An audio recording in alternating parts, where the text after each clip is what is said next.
नमस्कार दोस्तों, welcome to learning the process. आज हम पढ़ेंगे क्लास 10th हिस्ट्री का चैप्टर नंबर 4। चैप्टर का नाम है द एज ऑफ इंडस्ट्रियलाइजेशन। हमने ये ऑलरेडी स्टार्ट कर लिया था। आज हम इसका आगे का आधा पार्ट कंप्लीट करेंगे। स्टार्टिंग में हमने कहाँ से पढ़ा था? Dawn of the century picture explain हुई थी।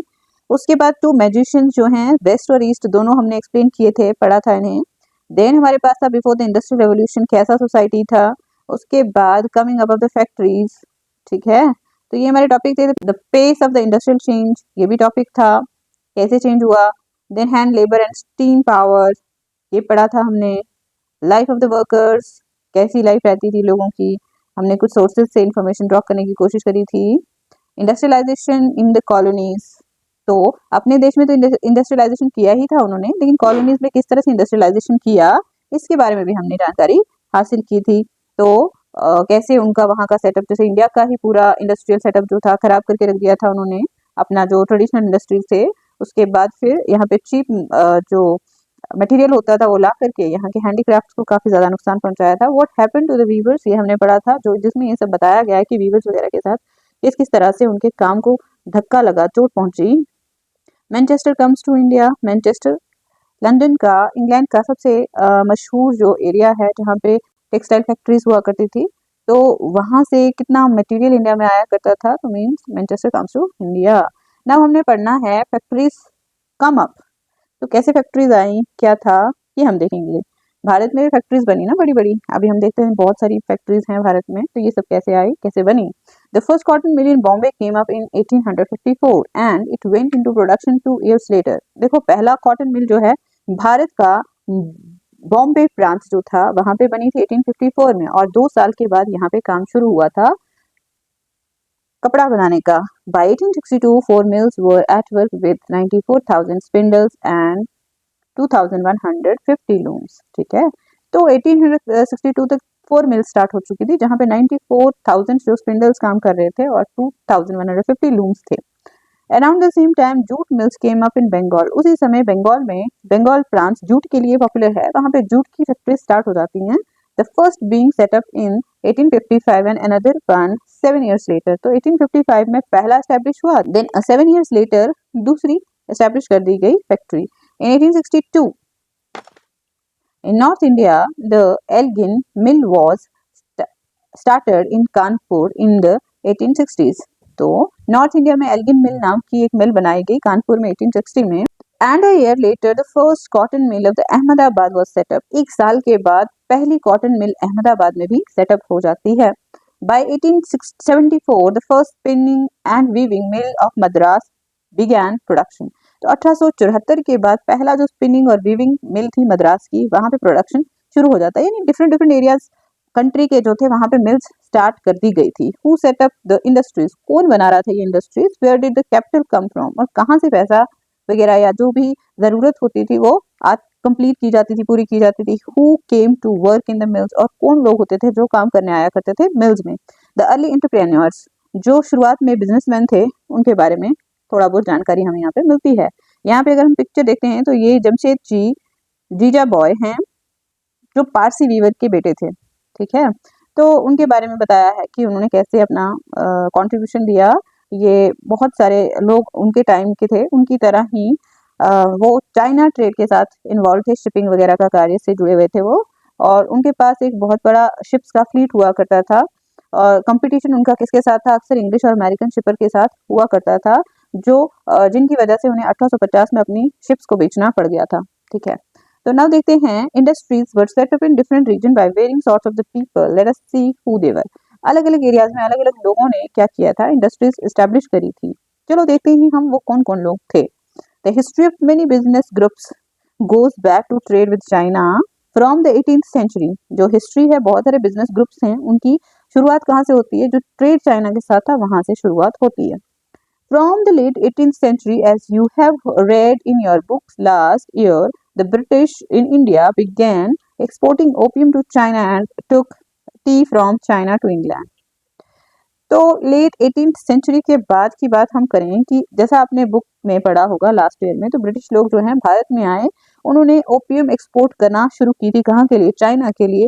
और वहां से क्या लेते थे? वहां से चाय चाइना से वो ले जाया करते थे, ठीक है, ओपियम देख करके चाय लिया करते थे। तो many Indians became junior player in the trade, तो छुटपुट प्लेयर हुआ करते थे भारतीय लोग भी इस व्यापार के, providing finance, procuring supplies and shipping consignment. तो भारतीय लोग क्या करते थे, कभी पैसे की जरूरत को पूरा कर दिया, पैसे का काम करते थे उनको देने का, फिर कभी सप्लाईज का हमेशा काम किया करते थे, शिपिंग कंसाइनमेंट्स के साथ जुड़े हुए थे। इस तरह से भारतीय लोग भी काम किया करते थे अक्सर इस ट्रेड में। Having earned through trade, some of these businessmen had visions of developing industrial enterprises in India. तो जो इस व्यापार से कुछ लोगों को फायदा होता था, बिजनेसमैन को फायदा होता था, तो उनमें से कुछ लोगों ने ये सोच रखी थी कि वो इससे अपनी जो है फैक्ट्रीज एस्टेब्लिश करेंगे, इंडस्ट्रीज बनाएंगे in Bengal. Dwarkanath Tagore made his fortune in the China trade before he turned to industrial investment, setting up 6 joint stock companies in 1830 and 1840। तो बंगाल की अगर हम बात करें तो वहाँ द्वारकानाथ टैगोर जी थे, जिन्होंने चाइना के साथ व्यापार से पैसा कमाने के बाद क्या शुरू किया, 6 जॉइंट स्टॉक कंपनीज 1830 और 1840 के बीच में। Tagore's enterprises sank along with those of others in the wider business circle of 1840। लेकिन जो उनकी एंटरप्राइजेस थी वो डूब गई, ठीक है। तो किसकी वजह से, ये ब्रिटिशर्स की वजह से अक्सर इनकी जो बिजनेस था वो डूब जाया करता था। But later in the 19th century many of the China traders became successful industrialist. लेकिन 19th सेंचुरी के अंत तक आते आते चाइना के बहुत सारे व्यापारी कामयाब इंडस्ट्रियलिस्ट बन गए। In Bombay, Parsis like Dinshaw Petit and Jamsetjee Nusserwanji Tata, who built huge industrial empire in India, accumulated their initial wealth partially from exports to India. तो बॉम्बे की बात करें हम अगर, तो वहाँ पे एक पारसी परिवार है जिसमें जैसे कि दिनशाह पैटिट और जमशेदजी नुसरवानजी टाटा, जिन्होंने बहुत बड़ा इंडस्ट्रीज का एक एम्पायर खड़ा कर दिया, बहुत पैसा इकट्ठा किया था। शुरुआत में उन्होंने कहाँ से, जब एक्सपोर्ट हुआ करता था चाइना के लिए, उससे पैसा इकट्ठा किया था।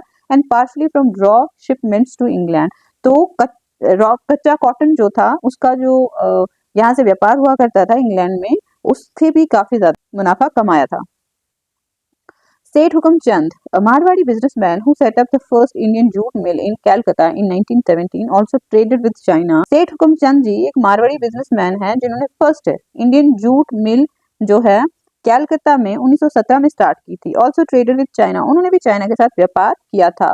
So did the father as well as grandfather of the famous industrialist GD Birla. तो ऐसा ही जो जीडी बिरला हैं, उनके पिता और उनके दादाजी ने भी व्यापार किया, साथ में बिजनेस स्टार्ट किया था। जीडी बिरला एक जाना माना नाम भारतीय इंडस्ट्रियल फील्ड में है अभी भी। Capital was accumulated through other trade networks. Some merchants from Madras traded with Burma, while others had links with Middle East and East Africa. जो पैसा इकट्ठा किया जाता था वो व्यापार से, अलग अलग जो एरियाज में व्यापार होता था उससे इकट्ठा किया जाता था। कुछ मर्चेंट्स जो मद्रास से थे वो बर्मा के साथ, बर्मा किसका नाम है, प्रेजेंट डे म्यांमार जो है, उनके साथ लिंक हुआ करते थे। और मिडिल ईस्ट के साथ भी भारतीय व्यापारियों के लिंक हुआ करते थे, इवन ईस्ट अफ्रीका के साथ भी। There were yet other commercial group but they were not directly involve in external trade. बहुत सारे और भी कमर्शियल ग्रुप्स थे, बिजनेस से जुड़े हुए लोग थे, लेकिन वो डायरेक्टली जो है बाहर के व्यापार के साथ जुड़े हुए नहीं थे। They operated within India, वो भारत में ही काम करते थे। Carrying goods from one place to another, ऐसा था कि एक जगह से दूसरी जगह सामान लाने ले जाने का काम किया करते थे, या फिर banking money, transferring funds between cities and financing traders. तो वो बैंकिंग का काम किया करते थे, पैसे ट्रांसफर करने का काम करा करते थे एक सिटी से दूसरी सिटी में, साथ में व्यापारियों को पैसा जो जरूरत होती थी उसे देने का वो काम किया करते थे। When opportunities of investment in industries opened up, many of them set up factories. जब उन्हें मौका मिलता था, बहुत सारे लोगों ने इन्वेस्टमेंट करना शुरू करी थी इंडस्ट्रीज में, ओपन करी उन्होंने इंडस्ट्रीज, और बहुत सारे लोगों ने फैक्ट्रीज बना करके वहां काम करना शुरू किया था। As colonial control over Indian trade tightened, the space within which Indian merchants could function became increasingly limited. जैसे ही जो भारतीय व्यापार के ऊपर कॉलोनियल कंट्रोल होना शुरू हुआ, उन्होंने अपना जो कंट्रोल है काफी ज्यादा बढ़ा दिया, तो भारतीय जो व्यापारी हुआ करते थे वो काम करने में काफी ज्यादा उन्हें परेशानियां आना शुरू हो गई, उनके ऊपर काफी ज्यादा रुकावटें लगा दी गई थी। They were barred from trading with Europe in manufactured goods and had to export mostly raw material and food grains, raw cotton, opium, wheat and indigo required by the British. They were also gradually edged out of the shipping business. तो उन पे रोक लगा दी गई थी कि वो यूरोप के साथ, यूरोप के देशों के साथ बनी हुई, यानी कि यहाँ से तैयार सामान को बेच नहीं सकते थे, व्यापार नहीं कर सकते थे, अपना सामान को एक्सपोर्ट यानी निर्यात नहीं कर सकते थे। अगर उन्हें निर्यात करना है तो वो कच्चा सामान, रॉ मटेरियल को निर्यात करेंगे, जिसमें raw cotton, opium, wheat and Indigo हुआ करते थे, जो ब्रिटिशर्स की जरूरत थी उस समय वहां पे। They were also gradually edged out of the shipping business, और धीरे धीरे उन्हें शिपिंग बिजनेस से भी निकाल अलग कर दिया गया था। Till the First World War, European managing agencies in fact controlled a large sector of the Indian industries. प्रथम विश्व युद्ध तक यूरोप की जितने भी मैनेजिंग एजेंसीज थी, उन्होंने काफी बड़ा सेक्टर भारतीय इंडस्ट्रीज का अपने अंडर रखा था, कंट्रोल में रखा था। Three of the biggest ones were Bird, Heiglers and corporation, Andrew Yule and Jardine Skinner and corporation. तो ये तीन जो मैनेजिंग एजेंसीज थी, इनका ज्यादा इन्फ्लुएंस रहा भारतीय व्यापार पे। These agencies mobilized capital, set up joint stock companies and managed them. ये एजेंसीज काम क्या करती थी? ये कैपिटल को मोबिलाइज करती थी, पैसा वगैरह मोबिलाइज करना या फिर जॉइंट स्टॉक कंपनीज को बनाना और उन्हें मैनेज करना, ये सारा काम ये खुद करते थे। In most instances, Indian financiers provided the capital while the European agencies made all investment and business decisions. ज्यादातर एग्जाम्पल्स हमें ऐसे मिलते हैं कि जो भारतीय फाइनेंसर्स हुआ करते थे, जो पैसा लगाते थे लोग, वो कैपिटल देते थे, ठीक है। तो दूसरी तरफ से जो यूरोपीय एजेंसीज थी, वो क्या करते थे? सारे इन्वेस्टमेंट वो ही किया करते थे। कैपिटल भारतीय फाइनेंसर देंगे, लेकिन इन्वेस्टमेंट कौन करेगा? यूरोपियन एजेंसीज अपने हिसाब से करेंगे, और जो बिजनेस से जुड़ा हुआ जितना भी फैसला है वो खुद से लेंगे। कौन? यूरोपियंस, ना कि भारतीय। The Europeans merchant industrialists had their own chambers of commerce which Indian businessmen were not allowed to join. तो यूरोप के जो मर्चेंट्स थे, इंडस्ट्रियलिस्ट थे, उनके अपने जो है चैम्बर्स हुआ करते थे, यानी कि वाणिज्य मंडल हुआ करते थे उनके, लेकिन भारतीय बिजनेसमैन को ये सब बनाने की इजाजत नहीं थी, परमिशन नहीं दिया करते थे। Where did the workers come from? अब देखो इंडस्ट्रीज हैं, फैक्ट्रीज हैं, बहुत सारे काम के लिए वर्कर्स की जरूरत पड़ती थी, तो वो आते कहाँ से थे? Factories needed workers with the expansion of the factories. जो फैक्ट्रीज को जरूरत होती थी वर्कर्स की, धीरे धीरे फैक्ट्रीज जैसे बढ़ने लगी, दिस डिमांड इंक्रीज, तो लोगों की जरूरत भी बढ़ने लगी, डिमांड बढ़ने लगी। In 1901 there were 584,000 workers in Indian factories. 1901 में लगभग 584,000 लोग काम करते थे फैक्ट्रीज में, लेकिन by 1946 the number was over 2,436,000। Where did the workers come from? तो ये 1946 तक कितना हो गया? 2,436,000 लोग काम करते थे फैक्ट्रीज में। तो ये लोग आए कहाँ से? In most industrial regions workers came from the district around. ज्यादातर जो एरियाज थे जहाँ पे इंडस्ट्रीज होती थी, वहाँ के आसपास के ही लोग आया करते थे काम करने। Peasants and artisans who found no work in the village went to the industrial centers in search of work. तो जो किसान होते थे, जो शिल्पकार लोग हुआ करते थे, कलाकार लोग हुआ करते थे, अब उनके काम का जो है वैल्यू उन्हें नहीं मिलती थी गांव में, और इस वजह से वो क्या करते थे? इंडस्ट्रीज में काम की तलाश में अक्सर आया करते थे और वहां काम ले लिया करते थे। Over 50% workers in Bombay cotton industries in 1911 came from the neighboring district of Ratnagiri, while the mills of Kanpur got most of their textile hands from the villages within the district of Kanpur. Most often, mill workers moved between the village and the city, returning to their village home during harvest and festivals. ऐसा था कि लगभग 50% worker जो Bombay cotton industries में 1911 में थे, वो कहाँ से आते थे? उनके आसपास के एरिया से आते थे, जैसे कि डिस्ट्रिक्ट रत्नागिरी थी वहां से, और दूसरी तरफ से कानपुर के आसपास के लोग कानपुर की इंडस्ट्री में काम किया करते थे। इसी तरह से जितने भी इंडस्ट्रीज थी, आसपास के लोग अक्सर काम करने वहां पे जाया करते थे, और वो शहर और गाँव के बीच में हमेशा मूवमेंट करते रहते थे, क्योंकि जब भी उन्हें इंडस्ट्रीज में काम की जरूरत होती थी वहां जाया करते थे। अगर कभी फेस्टिवल्स होते थे, त्योहार होते थे, छुट्टी लेकर के वो अपने गाँव जाया करते थे, या फिर फसल की कटाई के समय में वो अपने गांव जाया करते थे। Over time as news of employment spread, workers traveled great distances in the hope of the works in the mill. धीरे धीरे जब ये खबर फैलने शुरू हो गई कि मिल्स में लोगों को काम मिलता है और वहां पैसा मिलता है, तो दूर दूर से लोग काम की तलाश में, उसकी काम की उम्मीद में यहाँ पे आना शुरू हो गए। पहले तो आसपास के ही लोग आया करते थे, from the United Provinces for instance they went to the work in the textile mill of Bombay and in the jute mill of Calcutta. अब देखो यूनाइटेड प्रोविंसेस यानी आज के समय के उत्तर प्रदेश के लोग कहाँ कहाँ काम ढूंढने चले गए? वो जाते हैं बॉम्बे मिल में काम ढूंढने, कैलकाटा मिल में काम ढूंढने, इस तरह से दूर दूर से लोग काम की तलाश में जाना शुरू हुए। Getting jobs was always difficult. अब काम पाना इतना आसान नहीं था, मुश्किल था। Even when mills multiplied and the demand for workers increased. Mills के भर जाने के बाद भी और जो वर्कर्स की डिमांड भर जाने के बाद भी काम इजी नहीं होता था मिलना. The number seeking work were always more than the jobs available.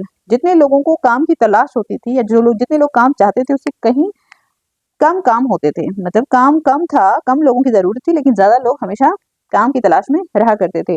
Entry into the mills was also restricted. Industrialists usually employed a jobber to get new recruits.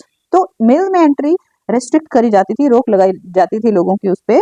लेकिन इंडस्ट्रियलिस्ट लोगों ने ज्यादातर नौकरी पे रखा होता था किसको, एक जॉबर को. जॉबर माने एक आड़तिया, दलाल, बिचौलिया जिसको बोलते हैं. तो वो नए रिक्रूट को अपॉइंट किया करते थे, नई नई रिक्रूटमेंट करते थे. Very often the जॉबर was an old and trusted worker. तो अक्सर ये जॉबर हुआ कौन करते थे, जो पुराना काम करता हो उन लोगों के साथ काफी समय से, जिन पे विश्वास वो कर सकते थे. He got people from his village, insured them job, helped them settle in the city and provided them money in times of crisis. तो वो अक्सर ये जॉबर लोग क्या करते थे, अपने गांव से लोगों को बुलाते थे, उन्हें ये यकीन दिलाते थे कि वो उन्हें काम दिलाएंगे, फिर उन्हें शहर में रहने की व्यवस्था की मदद किया करते थे. The jobber therefore became a person with some authority and power. तो जॉबर जो है, जो आड़तिया है, वो एक अथॉरिटी वाला पर्सन माना जाने लगा, उसके पास पावर आना शुरू हो गई. He began demanding money and gifts for his favor and controlling the lives of workers. तो जैसे उसे अपनी पावर का एहसास होने लगा तो वो लोगों से गिफ्ट मांगता बदले में जब वो किसी को काम देता तो, और उसके बाद वो क्या करता था, उनकी जिंदगियों को कंट्रोल करना शुरू कर दिया था. The number of factory workers increased over time. However, as you will see, they were a small proportion of the total industrial workforce. तो इंडस्ट्री में जो फैक्ट्रीज में है वर्कर्स बहुत ज्यादा बढ़ चुके थे. हालांकि आप देखेंगे कि बहुत छोटा सा प्रोपोर्शन जो है इंडस्ट्रियल वर्कर्स के जो वर्कफोर्स का हिस्सा बनते थे. मतलब छोटा सा हिस्सा जो है वर्कफोर्स का इंडस्ट्रियल वर्कर्स कंसिस्ट करते थे. अगर 100% वर्कर्स हैं तो उनमें से बहुत ही कम जो है वर्कफोर्स किसमें से आती थी, इंडस्ट्रीज में से. वसंत की सोर्स को हम देखें अगर, तो Vasant Parkar who was once a mill workers in Bombay said. Vasant Parkar नाम के एक व्यक्ति हैं जो एक समय में मिल वर्कर हुआ करते थे बॉम्बे में. वो क्या कह रहे हैं, the workers would pay the jobbers money to get their sons work in the mills. तो वर्कर लोग जो होते थे वो जॉबर्स यानी आड़तिया लोगों को पैसे दिया करते थे ताकि उनके बेटों को वो काम मिल सके या उनको दिला सकें काम. The mill worker was closely associated with his village physically and emotionally. जो मिल वर्कर होते थे वो अपने गाँव के साथ काफी ज्यादा गहराई से जुड़े होते थे, इमोशनली और फिजिकली भी. He would go home to cut the harvest and for sowing. तो वो गांव और घर जाया करते थे फसल काटने के लिए और फसल को जो उगाने के लिए भी. तो the Konkani would go home to cut the paddy and the Ghati the sugarcane. It was an accepted practice for which the mills granted leave. देखो कोंकणी लोग जो थे उनके वहाँ पैडी होती है तो वो वहाँ पे पैडी काटने जाते थे, और जो घाटी लोग थे वो क्या करते थे, शुगर केन काटने जाते थे. और ये बहुत ही एक्सेप्टेड प्रैक्टिस हुआ करती थी. इसको एक्सेप्टेंस मिल्स ने भी दी हुई थी, मिल ओनर्स ने भी दी हुई थी, और वो अक्सर छुट्टियां लेके अपना काम करने जाया करते थे. अब सोर्स एफ क्या कहता है, Bhai Bhosle a trade unionist of Bombay recollected his childhood in the 1930s and 40s. एक भाई भोसले करके ट्रेड यूनियनिस्ट हैं बॉम्बे में. वो अपने बचपन को याद करते हुए 1930s और 40s के दौर को याद करते हुए कहते हैं, in those days the shift was 10 hours from 5 p.m. to 3 a.m. Terrible working hours. My father worked for 35 years. He got the asthma-like disease and could not work anymore. Then my father went back to village. तो वो उस समय का वर्णन करते हैं कि उस समय 10 घंटों की एक शिफ्ट हुआ करती थी. 5 बजे शाम के शुरू होता था काम और सुबह के 3 बजे तक उन्हें काम करना होता था. और काफी ज्यादा भयानक जो वर्किंग आवर हुआ करते थे वो देखने को मिलते थे. तो उनके पिता जो है लगभग 35 साल तक ये काम किए और कहते हैं कि मेरे पिता को अभी अस्थमा हो गया है काम करते हुए. वो डिजीज इस तरह से हो गई है कि अब वो काम नहीं कर सकते, इसीलिए वो गांव वापस लौट गए हैं. The peculiarities of the industrial growth. Peculiarities क्या है इंडस्ट्रियल ग्रोथ की, क्या खासियत, क्या विशेषताएं हैं, देखिए. The European managing agencies which dominated industrial production in India were interested in certain kinds of the products. They established tea and coffee plantation, acquiring land at cheap rates from the colonial government, and they invested in mining indigo and jute. Most of these were products required primarily for export trade and not for sale in India.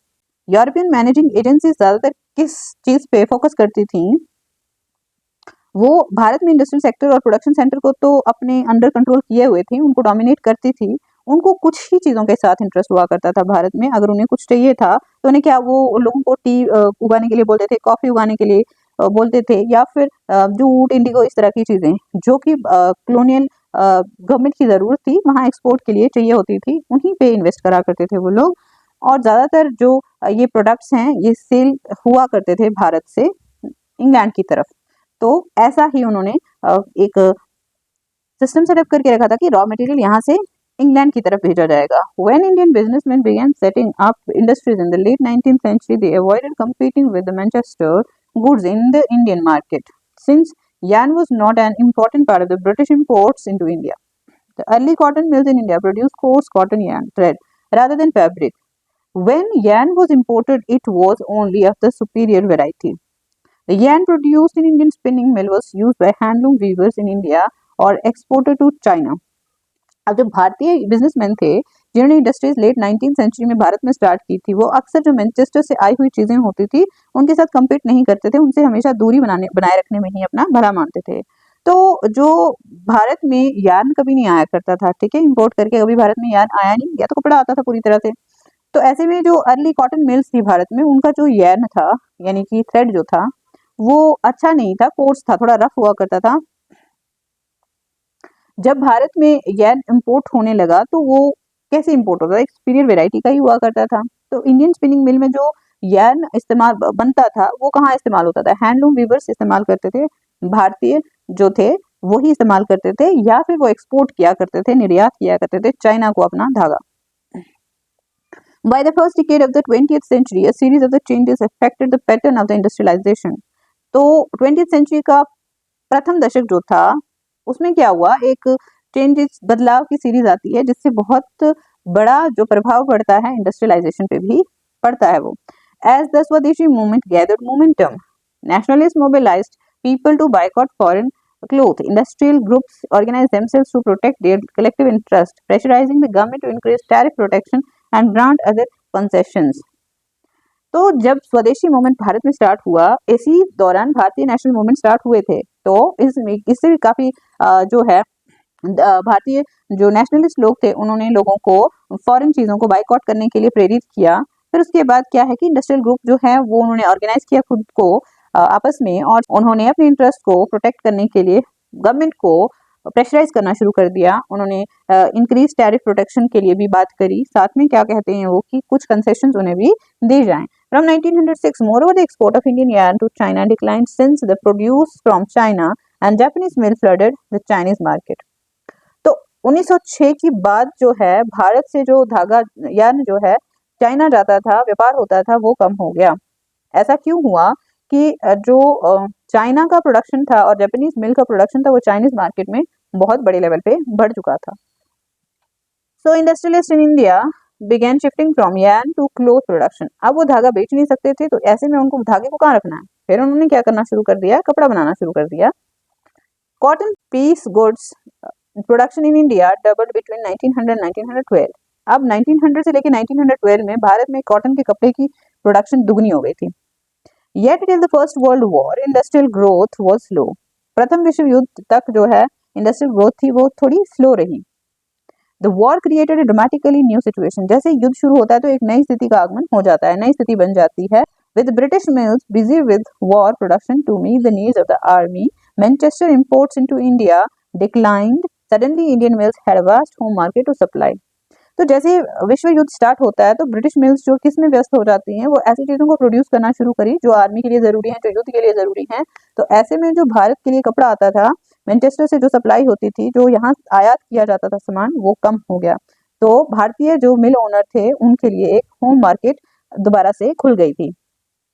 As the war prolonged, Indian factories were called upon to supply war needs. जैसे ही युद्ध जो है काफी लंबा बढ़ता गया तो भारतीय फैक्ट्रीज को भी सप्लाई करने के लिए कहा गया ताकि वो जो जरूरी चीजें हैं वो मिल सके आर्मी पर्सन्स को। तो उनमें क्या क्या था, Indian factories were called upon two supply war needs, jute bags, cloth for army uniform, tents and leather boots, horse and mule saddles and a host of other items. तो क्या क्या demand थी कि जूट बैग्स चाहिए थे, कपड़े चाहिए थे यूनिफॉर्म के लिए आर्मी की, साथ में क्या टेंट चाहिए हुआ करते थे और लेदर शू चाहिए थे, और साथ में काठियाँ चाहिए थी घोड़ों के लिए। बहुत सारी और चीजें जो हैं जो युद्ध में काम आने वाली थी उनके लिए डिमांड बढ़ने लगी भारतीय मार्केट में भी। New factories were set up and old ones ran multiple shifts. नई फैक्ट्रीज बनाई गई और पुरानी जो है मल्टीपल शिफ्ट्स में काम करने लगी, उनका काम और भी बढ़ गया। Many new workers were employed and everyone was made to work longer hours. बहुत सारे वर्कर्स को काम पे रखा गया और उन्हें ज्यादा समय तक काम करना पड़ता था। Over the war years industrial production boomed. जो युद्ध का समय था तो इंडस्ट्रियल जो प्रोडक्शन थी वो बहुत बढ़ गई थी। After the war, Manchester could never recapture its old position in the Indian market. युद्ध खत्म होने के बाद मैनचेस्टर का जो स्थिति भारत में पहले थी वो कभी भी दोबारा वैसी स्थिति में भारत में नहीं आ पाया। Unable to modernize and compete with the US, Germany and Japan, the economy of Britain crumbled after the war. तो अब ये ऐसा था कि जो ब्रिटेन था वो यूएस, जर्मनी और जापान की इकोनॉमी के साथ compete नहीं कर पाया और ऐसे में वो टूटकर बिखर गया। Cotton production collapsed and exports of the cotton cloth from Britain fail dramatically.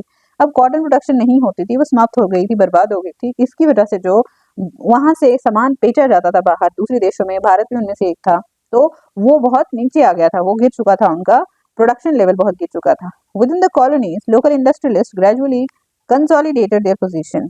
Colonies के भीतर ऐसा था कि जो लोकल इंडस्ट्रियलिस्ट थे वो धीरे धीरे कंसोलिडेट कर देते हैं अपनी position, substituting foreign manufacturers and capturing at the home market. अब वो किसकी जगह थे? फॉरेन मैन्युफैक्चरर की जगह भी लेने लगे थे और अपनी जो भारतीय मार्केट थी उस पर उनका कब्जा हो गया था। Small scale industries predominate while factory industries grew steadily after the war. Large industries form only small segment of the economy. जैसा हमने पहले पढ़ा कि जो इंडस्ट्रियल सेक्शन था उसमें वर्कफोर्स जो थी वो बहुत ही कम पोर्शन था पूरी वर्कफोर्स का, तो बड़ी बड़ी फैक्ट्रीज कम बेस पे बनी थी ना, तो इकोनॉमी जो थी स्मॉल सेगमेंट्स में जो थी बनी थी। Most of them about 67% in 1911 were located in Bengal and Bombay. तो जितनी भी इंडस्ट्रीज बनी थी 67% उनमें से 1911 में कहाँ पे लोकेटेड थी? बंगाल और बॉम्बे में लोकेटेड थी।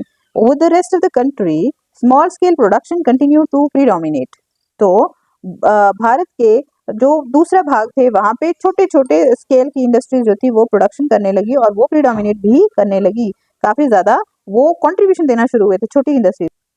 Only a small proportion of the total industrial force worked in registered factories, 5% in 1911 and 10% इन 1931। जो जो लोग काम करते थे ना इंडस्ट्रीज में वो बहुत कम हुआ करते थे। जैसे रजिस्टर्ड फैक्ट्रीज में काम करने वाले लोगों की संख्या लगभग 5% थी 1911 में और 10% 1931 में। The rest worked in small workshop and household units, often located in Ely and Billings, invisible to the passerbys.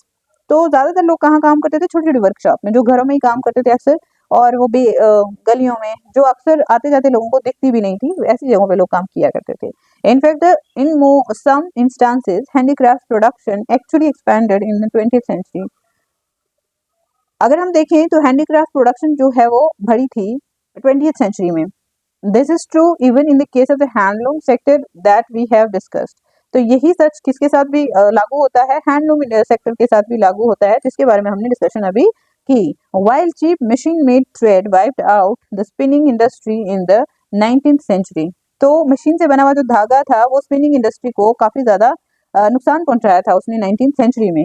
The weavers survived despite problems. जो वीवर्स थे वो फिर भी सर्वाइव किए प्रॉब्लम्स होने के बावजूद भी। In the 20th century, handloom clothes production expanded steadily. 20वीं शताब्दी में जो हैंडलूम क्लोथ प्रोडक्शन था वो धीरे धीरे एक्सपैंड हुआ था, ऑलमोस्ट ट्रेवलिंग बिटवीन 1900 एंड 1940। 1900 से लेकर 1940 तक 3 गुना ये बढ़ा था। How did this happen? ऐसा कैसे हुआ था? This was partially because of the technological changes. तो कुछ हद तक हम ये कह सकते हैं कि टेक्नोलॉजिकल बदलाव की वजह से भी ये मुमकिन हुआ था। Handicraft people adopt new technology if that helps them improve production. Handicraft से जुड़े हुए लोग जो थे उन्होंने नई टेक्नोलॉजी अडॉप्ट की थी जो उन्हें किसमें मदद करती थी? उनकी प्रोडक्शन इंप्रूव करने में मदद करती थी, without excessively pushing up cost. तो उन्होंने ज्यादा कॉस्ट को बढ़ाया नहीं था, मतलब उन्होंने टेक्नोलॉजी इसलिए अपनाई कि उनकी जो कॉस्ट थी काम करने की वो बढ़ नहीं रही थी, यानी कि उन्हें उससे कोई नुकसान नहीं था। So by the second decade of the 20th century, we find weavers using looms with a fly shuttle. तो 20वीं शताब्दी के सेकेंड हाफ में हम ये देखते हैं कि वीवर जो थे क्या यूज कर रहे थे, लूम्स यूज कर रहे थे, किसके साथ, फ्लाई शटल के साथ, यानी मशीन के साथ। दिस इंक्रीज प्रोडक्टिविटी पर वर्कर्स, इससे क्या हो गया कि हर एक वर्कर का काम जो है वो बढ़ता गया, प्रोडक्शन बढ़ती गई, speed of production and reduce labour demand. तो इससे प्रोडक्शन जो थी उसमें तेजी आई और लेबर की डिमांड जो है कम रहती थी। By 1941 over 35% of the handlooms in India were fitted with fly shuttles. तो 1941 तक लगभग 35% हैंडलूम जो थे वो किसके साथ जोड़ लिए गए थे, फ्लाई शटल के साथ जोड़ लिए गए थे। In region like Travancore, Madras, Mysore, Cochin, Bengal and proportion was 70 to 80%। तो रीजन कौन कौन से थे, जैसे ट्रावनकोर हो गया, मद्रास हो गया, मैसूर, कोचीन और बंगाल, यहाँ पे लगभग 70 से 80% लोग फ्लाई शटल के साथ काम किया करते थे। There were several other small innovations that helped weavers improve their productivity and compete with the mill sector। तो बहुत सारे और छोटे छोटे इन्वेंशन थे जिनसे इम्प्रूवमेंट हुई किसमें, प्रोडक्टिविटी में, और जिनसे इम्प्रूवमेंट हुआ प्रोडक्टिविटी में, यानी प्रोडक्शन बढ़ गया और मिल सेक्टर को compete करने के लायक हो गए लोग। Certain groups of the weavers were in a better position than others to survive the competition with mill industries। कुछ जो वीवर्स के ग्रुप हुआ करते थे वो अच्छी पोजीशन में थे, वो सरवाइव कर सकते थे और कंपटीशन में स्टैंड कर सकते थे मिल इंडस्ट्रीज के साथ, और कुछ नहीं भी कर सकते थे। amongst weavers some produce coarse clothes and other wove finer varieties। Weavers के बीच में कुछ लोग रफ कपड़ा बनाते थे और कुछ बहुत अच्छी वैरायटी का कपड़ा बनाया करते थे। The coarser cloth was bought by the poor and its demand fluctuated violently। Sir यानी कि खुरदरा कपड़ा जो अच्छा कपड़ा नहीं था वो उसकी जो डिमांड होती थी वो अक्सर बढ़ती और घटती रहती थी, क्योंकि इसकी डिमांड ज्यादातर पोर लोगों में थी क्योंकि सस्ता हुआ करता था। In times of bad harvest and famine when the rural poor had little to eat and their cash income disappeared they could not possibly buy cloth. तो जब भी कभी खेती अच्छी नहीं होती थी, अकाल का समय होता था, तो गांव में गरीब लोगों को खाने के लिए मुश्किल से हो जाता था। तो ऐसे में क्या होता था कि वो लोग जो है उनके पास पैसा ना होने की वजह से कपड़ा नहीं खरीदते थे वो। The demand for the final variety bought by the well to do was more stable. तो अच्छी वैरायटी का जो कपड़ा होता था उसकी डिमांड हमेशा स्टेबल रहती थी क्योंकि वो पैसे से कभी भी कपड़ा खरीद सकते थे। The rich could bye these even when the poor starved. तो अमीर लोग कपड़ा तब भी खरीद सकते थे जब गरीब लोग क्या थे, भूखमरी का शिकार हुआ करते थे। Famines did not affect the sale of Banarasi और द बलूचरी साड़ीज। तो अकाल से कभी भी जो बनारसी साड़ीज और बलूचरी साड़ीज का सेल था उस पर असर नहीं पड़ता था। More as you have seen mills could not imitate specialized weavers। तो जैसा कि आपने देखा है कि मिल्स जो थी वो इमिटेट नहीं कर पाते थे स्पेशलाइज्ड वीवर्स को। अब देखो मिल्स में क्या होता था, सस्ता और चीप कपड़ा बनता था और जल्दी बन जाता था, लेकिन कुछ हाथ से करा हुआ काम जो था उसे कॉपी करना नामुमकिन था। वो कुछ ही स्पेशलाइज्ड लोगों के पास ही उसकी स्किल हुआ करती थी। साड़ीज विद वोवन बॉर्डर्स और the famous lungis and handkerchiefs of Madras could not be easily displaced by mill production.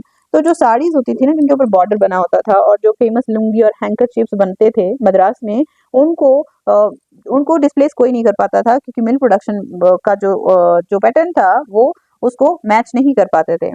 जो वोवन बॉर्डर के साथ बनी हुई साड़ीज होती थी ना और फेमस लुंगी या हैंकर चीफ जो मद्रास में बनते थे उनको डिस्प्लेस करना नामुमकिन था क्योंकि मिल प्रोडक्शन में जो है हैंडमेड ये बॉर्डर साड़ीज का जो था इसका कोई भी मैच नहीं था। तो मिल प्रोडक्शन इसे कभी भी डिस्प्लेस नहीं कर पाया। Weavers and other craft people who continue to expand production through the 20th century did not necessarily prosper. They lived hard lives and worked long hours। जो वीवर होते थे और जो शिल्पकार लोग हुआ करते थे वो उनका प्रोडक्शन बढ़ता रहा 20th सेंचुरी में, लेकिन इसका मतलब ये नहीं था कि उनके जीवन बहुत अच्छे थे या उन्होंने बहुत ज्यादा अपने जीवन को खुशहाल बना लिया था। ऐसा कुछ भी नहीं था। उनका जीवन काफी मुश्किलों से भरा होता था और वो काफी लंबे समय तक कार्य किया करते थे। Very often the entire household, including all the women and children, had to work at various stages of the production process। तो अक्सर जो घरों में बिजनेस स्टार्ट होते थे तो वहाँ पे औरतें बच्चे अलग अलग स्टेजेस पे अपना काम किया करते थे प्रोडक्शन के प्रोसेस में। But they were not simply remnants of past times in the age of the factories। Their life in the labor was integral to the process of the industrialization। वो जो काम करते थे वो पुराने समय की तरह काम नहीं हुआ करता था। उनका जो कंपटीशन किसके साथ हुआ करता था, उनकी प्रोडक्शन का कंपटीशन किसके साथ था, मॉडर्न डे फैक्ट्रीज के साथ। तो ये थोड़ा उनके लिए मुश्किल हुआ करता था। Market of goods. अब गुड्स की जो मार्केट है वो कैसी क्या और किस तरह से काम करती थी। We have seen how British manufacturers attempted to take over the Indian market and how Indian weavers and craftsmen, traders and industrialist resisted colonial control. हमने देखा कि जो ब्रिटिश मैन्युफैक्चरर थे उन्होंने कैसे पूरी भारत की मार्केट को अपने कंट्रोल में किया था, और जो भारतीय वीवर थे और शिल्पकार जो थे, व्यापारी जो थे, उन्होंने कॉलोनियल कंट्रोल को कैसे रेजिस्ट करने की कोशिश की। तो डिमांडेड टैरिफ प्रोटेक्शन, और उन्होंने टैरिफ प्रोटेक्शन का भी डिमांड किया था। क्रिएटेड देयर ओन स्पेसेस, अपने स्पेसेस बनाए थे, and try to extend the market for their produce, और अपनी मार्केट, अपने प्रोड्यूस के लिए मार्केट को बढ़ाने की कोशिश भी की थी। But when new products were produce people have to be persuaded to buy them. लेकिन जब नए प्रोडक्ट्स बनाए गए थे तो लोगों को उन्हें खरीदने के लिए भी मनाना जरूरी होता है ना। अगर आपने कोई चीज बनाई है, लोगों को नहीं पता वो किस किस इस्तेमाल की है, उसकी क्या क्वालिटी है, तो कैसे वो खरीदेंगे। They have to feel like using the product. How was this done? तो अब ये प्रोडक्ट यूज होना चाहिए, ऐसा एहसास महसूस कंज्यूमर को होना चाहिए। उसके लिए क्या करते थे वो लोग, क्या मार्केट स्ट्रेटेजी होती थी उन लोगों की। One way in which new consumers are created is through advertisement. तो पहला एक तरीका है कि नए कंज्यूमर्स, नए लोगों को आकर्षित करने का, कि एडवर्टाइजमेंट कर दो। ठीक है, एज यू नो, जैसा कि आप जानते हैं, advertisement make products appear desirable and necessary. तो एडवर्टाइजमेंट जो प्रोडक्ट को काफी ज्यादा डिजायरेबल बना देते थे और ऐसा जरूरी भी महसूस कराते थे कि ये जरूरी है। They try to shape the mind of the people and create new needs. वो लोगों के दिमाग को शेप करने की कोशिश करते थे और उनको नई नीड्स के साथ जोड़ने की कोशिश करते थे। जैसा कि देखो, एक एग्जाम्पल के तौर पे हम कह सकते हैं कि आज के समय में जैसे हर घर में हर इंसान का अपना पर्सनल सोप है और पर्सनल टॉवल है। कपड़ों में जैसे डेली कैजुअल वेयर्स हैं, फिर पार्टी वेयर्स हैं, वेडिंग ड्रेसेस हैं। तो ये वैरायटीज क्रिएट किसने की हैं? बिजनेस माइंडेड पीपल ने। तो इसी तरह से उस समय भी हुआ करता था। Today we live in a world where advertisement surround us. हम एक ऐसे विश्व में रहते हैं जहाँ पे आसपास में एडवर्टाइजमेंट्स का अंबार लगा हुआ है। दे appear in newspapers, magazines, hoarding, street walls, television screen etcetera. तो वो कहाँ कहाँ पे देखने को मिलती है? न्यूज़पेपर में देखोगे, वहां पे भी ऐड है, मैगजीन पे देखोगे, फिर होर्डिंग लगी होती हैं, जगह जगह पे लगा करके रखी होती हैं, और स्ट्रीट गलियों की दीवारों पे भी चिपका के रखी होती हैं एडवर्टाइजमेंट्स को। साथ में टेलीविजन स्क्रीन पे भी आप देखोगे अलग अलग एड्स देखने को मिलती हैं। और सोशल मीडिया आज के समय में इफेक्टिवली यूज में लाया जा रहा है ताकि जो है एडवर्टाइजमेंट्स को सक्सेसफुली डिलीवर किया जा सके लोगों तक। But if we look back into history, we find that from the very beginning of the industrial age, advertisements had played a part in expanding the markets for products and in shaping a new consumer culture. अगर हम देखें तो शुरुआत से industrial as की जो advertisements हैं, तो उन्होंने काफ़ी ज़्यादा इंपॉर्टेंट रोल प्ले किया है व्यापार को बढ़ाने में और लोगों तक चीज़ों को पहुंचाने में और उनकी ज़रूरतों को बनाने में।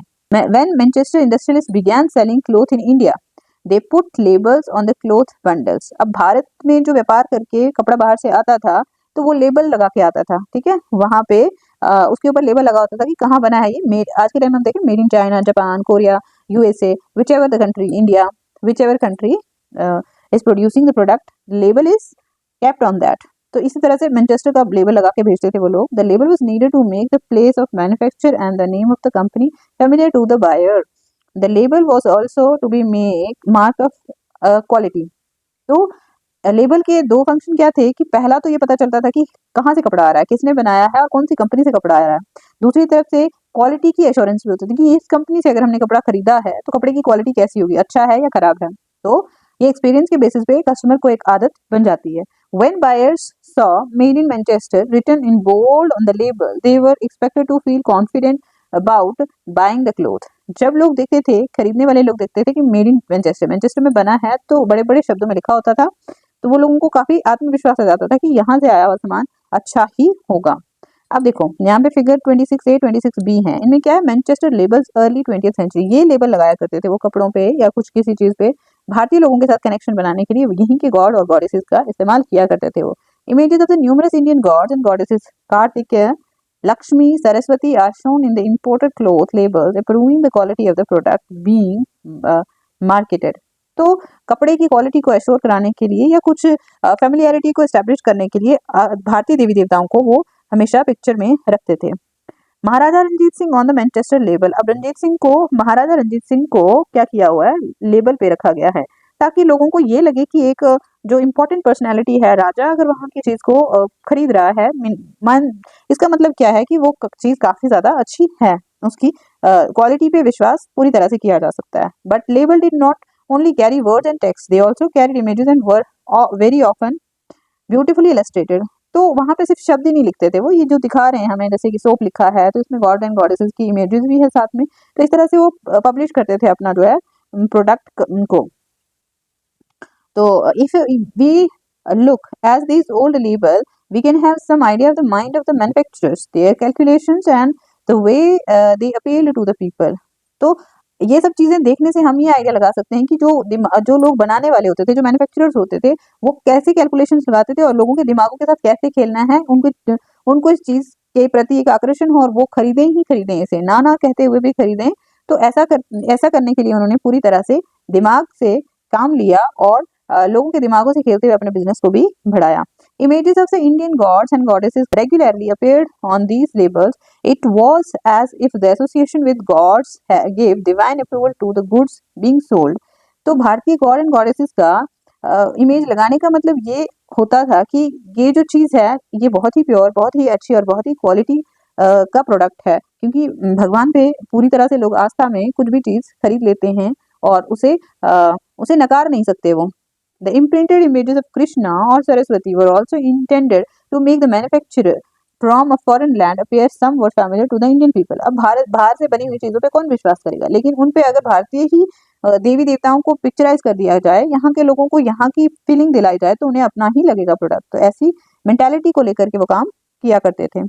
By the late 19th century, manufacturers were printing calendars to popularize their products.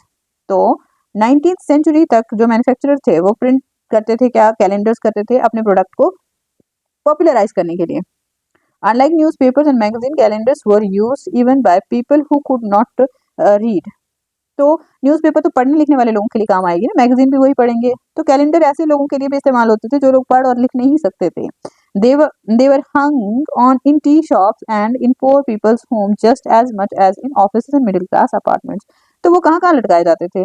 T shops पे, मतलब जो छोटे छोटे टी स्टॉल हुआ करते थे वहां पे भी लटकाए रहते थे, और गरीब लोगों के घर में लटके रहते थे, हर जगह पे, ना सिर्फ कि मिडिल क्लास लोगों के और यहाँ पे साथ में ऑफिस में ही लटके होते थे, बल्कि सभी जगहों पे। And those who hung the calendar had to see the advertisement, जो लटकाते थे तो उन्हें एडवर्टाइजमेंट तो देखना ही होता था, डे आफ्टर डे, हर दिन देखते थे वो, थ्रू द ईयर्स, सालों साल देखते रहते थे। In these calendars once again we see the figures of the gods being used to sell new products. तो इन कैलेंडर्स में भी भगवान की ही तस्वीरें लगाते थे नई चीजों को बेचने के लिए। Like the images of the gods, figures of the important personage of the emperor and the nawab adorned advertisement and calendars. The message very often seemed to say, if you respect the royal figure, then respect this product. When the product was being used by kings or produced under royal command, its quality could not be questioned. तो God's की images और goddesses की images रखी जाती थी, साथ साथ में ऐसे इंपॉर्टेंट पर्सनालिटीज, राजा या नवाब लोगों की इमेजेस को भी लगाया जाता था। तो इनका मतलब ये होता था कि लोगों तक ये क्लियर मैसेज जाए कि अगर आप अपने राजा नवाब इनकी इज्जत करते हो तो आपको इस प्रोडक्ट की भी इज्जत करनी चाहिए, और आपके अगर राजा लोग इस चीज़ को उनकी कमांड के अंडर बन रहा है या वो पसंद कर रहे हैं तो इसकी क्वालिटी पे कोई भी क्वेश्चन नहीं लगना चाहिए। When Indian manufacturers advertised, the nationalist message was clear and loud. If you care for the nation, then buy product that Indian produce. Advertisements became a vehicle of the nationalist messages of the Swadeshi. तो भारतीय manufacturer ने भी यही तरीका अपनाया, लेकिन वो nationalist advertisements दिया करते थे, वो देश प्रेम से जुड़ी हुई एडवर्टाइजमेंट देते थे। वो ये कहते थे कि अगर आप अपने देश से प्रेम करते हैं तो अपने ही देश में बनी हुई चीज़ों को खरीदें और उन्हें इस्तेमाल करें, यानी स्वदेशी का इस्तेमाल किया उन्होंने। Now conclusion क्या कहता है? Clearly, the age of industries has meant major technological changes, growth of factories. जो age of industries थी उसका क्या मतलब था कि टेक्नोलॉजिकल चेंजेस हुई थी और ग्रोथ फैक्ट्रीज में हुई थी, and making of the new industrial labour force, और नया इंडस्ट्रियल लेबर फोर्स भी सामने आया था, उन्हें भी काम मिला था। However, as you have seen, hand technology and small scale production remained an important part of the industrial landscape.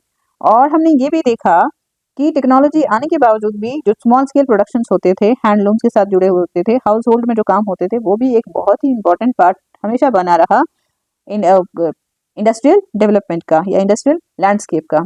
Look again at figure 1 and 2, what would you now say of the images they project.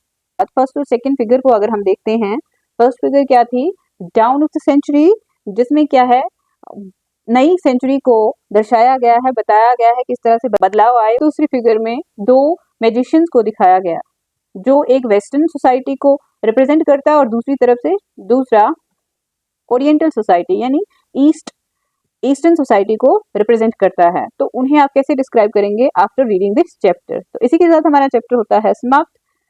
मिलते हैं अगले chapter में, तब तक के लिए आप लोग पढ़ते रहिए, आगे बढ़ते रहिए। धन्यवाद।